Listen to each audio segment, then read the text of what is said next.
Hi friends, இன்றைக்கி நம்ம பிரியாணி மசாலா எப்படி ப்ரிப்பேர் பண்ணுறதுன்னு பார்க்க போகிறோம்.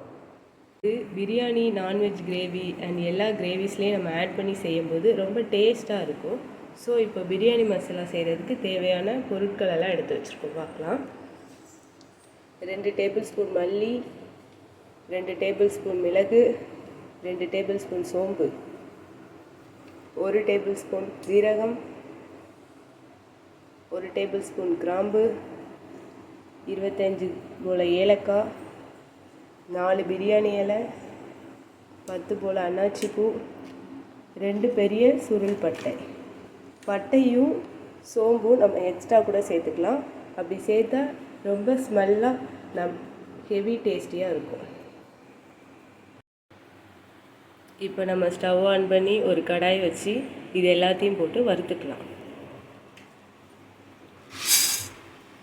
மல்லி நம்ம கம்மியாக போட்டால் போதும், ஏன்னா நம்ம அந்தந்த ஃபுட்டுக்கு தகுந்த மாதிரி அதில் ஆட் பண்ணிக்கலாம்.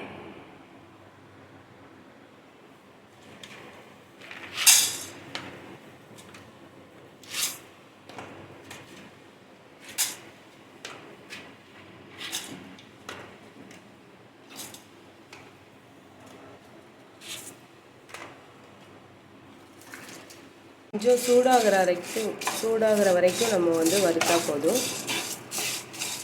அப்போ தான் அந்த மசாலாவோட ஸ்மெல் கரெக்டாக இருக்கும்.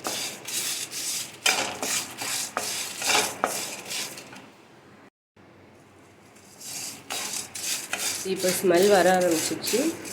இப்போ நம்ம ஸ்டவ் ஆஃப் பண்ணி ஒரு 2 மினிட்ஸ் ஆற வச்சிடலாம். இப்போ இதை மிக்ஸி ஜாரில் போட்டு அரைச்சி எடுத்துக்கலாம்.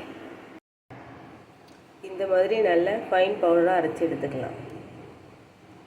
இப்போ பாருங்கள், நல்ல ப்ரௌன் கலரில் நல்ல நறுமணத்தோட பிரியாணி மசாலா ரெடி ஆகிடுச்சு.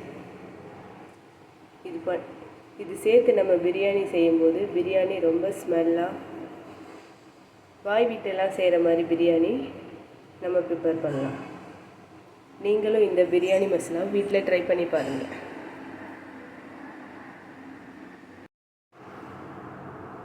நம்ம இந்த பிரியாணி மசாலாவில் ஜாதிக்காய், ஜாதிபத்திரி இதெல்லாம் சேர்க்காமல் அரைச்சிருக்கோம். அதை சேர்த்து அரைச்சோம்னா நம்ம சாப்பிடும்போது ரொம்ப ஹெவியாக இருக்கும். ஸோ நீங்களும் இந்த மாதிரி அதை சேர்க்காமல் அரைச்சி மைல்டான பிரியாணியை வீட்டில் ட்ரை பண்ணி பாருங்கள். பாய்.